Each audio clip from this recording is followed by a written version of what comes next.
আসসালামু আলাইকুম রহমতুল্লাহি ওয়া সম্মানিত দর্শক, 2024 সনের যে 16 ডিসেম্বর, সেই 16 ডিসেম্বরে আমাদের যে রাষ্ট্রীয় কুচকাওয়াজ, সামরিক বাহিনীর মহড়া, এটি হয়নি।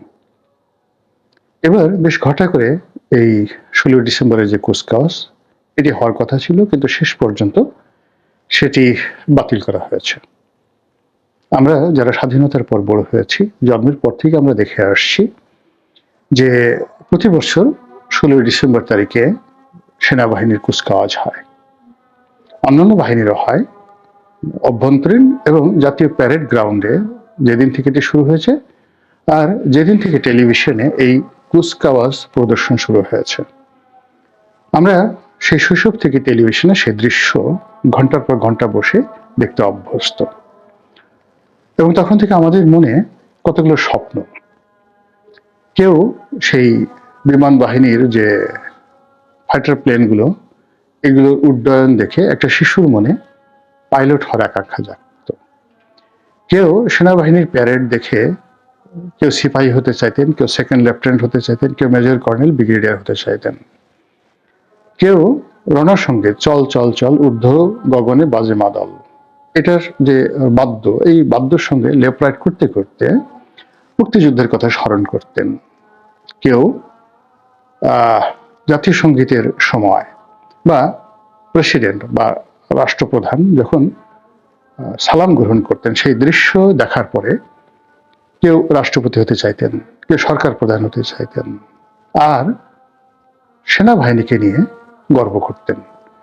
অনেকে আত্মতৃপ্ত হতেন, অনেকে নিরাপদ বোধ করতেন যে এই বাংলায় একটি সেনাবাহিনী আছে, যে সেনাবাহিনী আমাদের দেশ রক্ষার জন্য প্রস্তুত, আমাদের নিরাপত্তা দেওয়ার অতন্ত্র প্রহরী।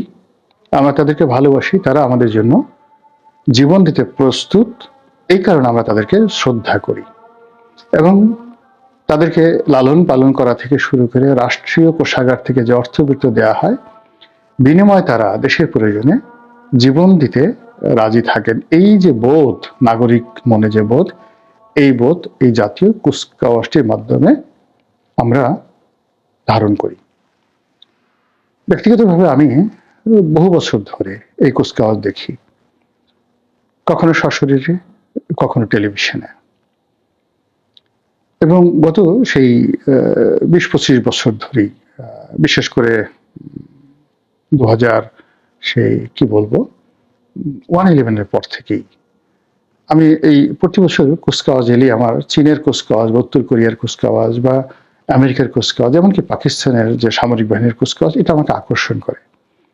আমি অনেকগুলো ভিডিও শেয়ার করেছি এই কুচকাওয়াজের, যে তারা যেভাবে তাদের সৈন্যবাহিনীকে গঠন করেছে, এবং যতটা যাকে বলা হয় discipline, well trend, well ম্যানার্ড, well dress.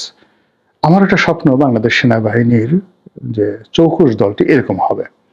এই জন্য সেই প্রায় প্রতি বছরই 16 ডিসেম্বরের পরে আমি এরকম চায়নার বা উত্তর কোরিয়ার কিংবা রাশিয়ার ভালো ভালো যে সকল ফোর্স রয়েছে, যারা খুব ভালো প্যারেড করেন, তাদের ছবিগুলো আমি পোস্ট করি।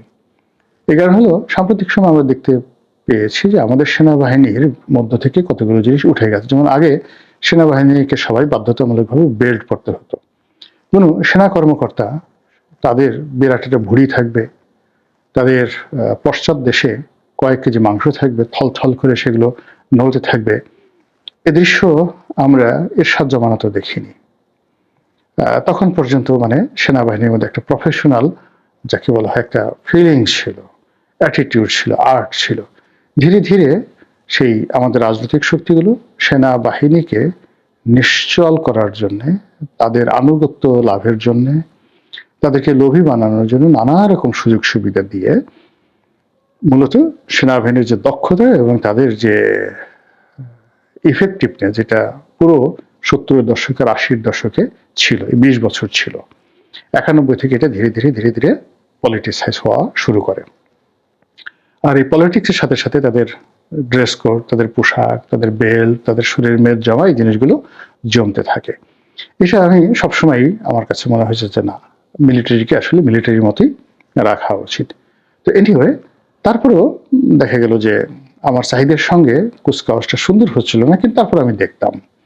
কিন্তু এই গত 2 বছরে কি হলো? গত 2 বছরে এইটা একেবারে হলো না। এর ফলে কি হলো? এই 2 বছরের যে সকল আমাদের মানুষ যাদের বয়স 15 বছরের নিচে, তাদের কাছে সেনাবাহিনীর কোনো রূপরেখা, সেনাবাহিনীর কোনো ভিশন, কোনো মিশন, এটা স্বপ্ন আকারে প্রতিফলিত হলো না। উল্টো সেনাবাহিনী সম্পর্কে যে সকল নেতিবাচক যে বিষয়গুলো ইদানিং হচ্ছে, বা ইতিপূর্বে যে সকল নেতিবাচক বিষয়গুলো রাজনীতিবিদরা প্রচার করেছে, ওইগুলো এই সামরিক কুচকাওয়াজ না হওয়ার কারণে সেগুলো আরো সামনের দিকে চলে আসতে থাকবে। এখন এই যে গত বছর হলো না, এই বছর হলো না, কারণটা কি? এই কারণে কেন আমরা প্রশ্ন করতে পারছি না? এই কুচকাওয়াজ না হওয়ার পেছনে যারা দায়ী, আমরা কেন তাদেরকে জিজ্ঞাসা করতে পারছি না যে কেন? যে বাহিনীটি দেশের নিরাপত্তা বিধান করবে, সেই বাহিনীটি প্যারেড গ্রাউন্ডে এসে এমন কি ঘটছে বাংলাদেশে যে কারণে তারা লেফট রাইট করতে পারবে না? যে বাহিনী সারা বাংলাদেশের টেকনাফ থেকে তেঁতুলিয়া পর্যন্ত আইন শৃঙ্খলা রক্ষা করছে উইথ ম্যাজিস্ট্রেসি পাওয়ার, তারা তাদের নিজস্ব বলয়ের মধ্যে তারা কুচকাওয়াজ করতে পারবে না কেন? হোয়াই? কি হয়েছে? এই বিষয়গুলো নিয়ে আসলে আমরা অনেকে আলোচনা করছি, খোলামেলা আলোচনা করছি না, অথচ আমরা কিন্তু মারাত্মক ক্ষতির সম্মুখীন হচ্ছি। দেশ, জাতি, সেনাবাহিনী, সরকার, রাষ্ট্র, জনগণ সবাই। এটা কোনো সাধারণ বিষয় নয়। একটি দেশের সেনাবাহিনী এতটা গুরুত্বপূর্ণ যে সেনাবাহিনী না থাকলে আসলে দেশ থাকে না, কখনো দেশ থাকে না। সেনাবাহিনী আমাদের লাগবেই, তারপরে পুলিশ বাহিনী আমাদের লাগবে। পুলিশ এবং সেনাবাহিনী ছাড়া একটা দেশ কোনো অবস্থাতে চলে না। তো সেই সেনাবাহিনীর এত বড় একটা গুরুত্বপূর্ণ অনুষ্ঠান হচ্ছে না, এবং এটাকে অনুকরণ করে সারা বাংলাদেশের যে জেলা, উপজেলা, ইউনিয়ন, স্কুল, কলেজগুলোতে যে অনুষ্ঠানগুলো হতো সেগুলো এবার হচ্ছে না। তবু আমরা কেন প্রশ্ন করছি না? আমাদের পত্রপত্রিকাগুলো কেন ব্যানার, হেডলাইনে সরকারকে প্রশ্ন করছে না? কেন রাষ্ট্রের পক্ষ থেকে যে সকল ভয়েস রয়েছে, ভোকাল রয়েছে, তারা প্রশ্ন করছে না? অন্তর্নিহিত কারণটা কি? কেউ করছে না। আমাদের প্রথম আলো, আমাদের ডেইলি স্টার, তারা এত কিছু নিয়ে তারা লম্ফজম্প করেন, এত নীতি নৈতিকতা শেখান, এত সাহস, এত শক্তি, কিন্তু এই একটা স্পর্শকাতর বিষয় কেন তারা জনমত গঠন করতে পারেন না? কেন এই সিদ্ধান্ত নিয়ে তারা একটা জরিপ করতে পারেন না? তারা ডক্টর মোহাম্মদ ইউনূসের 70% জনপ্রিয়তা বের করে ফেলেন, শেখ হাসিনার জনপ্রিয়তা কতটুকু আছে, খালেদা জিয়ার কতটুকু আছে, তারেক রহমান সাহেবকে প্রধানমন্ত্রী হতে পারবেন না, এই বিষয়গুলি নিয়ে জনমত করেন, তৈরি করেন ঘুড়ু লাগানোর জন্য। কিন্তু এই দেশমাতৃকার স্বাধীনতা, সার্বভৌমত্ব রক্ষা করার জন্য যে এরকম একটা জরিপ দরকার, যে এই বছর 2025 সনের যে কুচকাওয়াজ হবে না, এই বিষয়ে আপনার মতামত কি? কে দায়ী? কি মনে করেন আপনি? এই ধরনের একটা জরিপ হতে পারতো না? হচ্ছে না। আমরা সামাজিক মাধ্যমে নানা রকমের নানা কথাবার্তা বলি, কেউ কিন্তু এই কথাগুলো বলছে না। ফলে সেই বোধ থেকে আসলে বলা। যেহেতু আমাদের রাষ্ট্রপতি জনাব শাহাবুদ্দিন চুপ্পু এদেশের সেনাবাহিনীর এবং রাষ্ট্রের সর্বাধিনায়ক, রাষ্ট্রপ্রধান, এবং এই যে প্যারেডটি হয় এটিকে তাকে কেন্দ্র করে, তো তিনি সে অনুষ্ঠানে থাকবেন, স্যালুট গ্রহণ করবেন, এটাই রেওয়াজ। এবং এটা নিশ্চিদ্রভাবে এই নিরাপত্তা দেবে সেনাপ্রধান থেকে শুরু করে সেনা কর্তৃপক্ষ। গত 2 বছর ধরে এই জিনিসটা, গত বছর হয়নি, এবছর হবে না। রাষ্ট্রপতির বক্তব্য কি?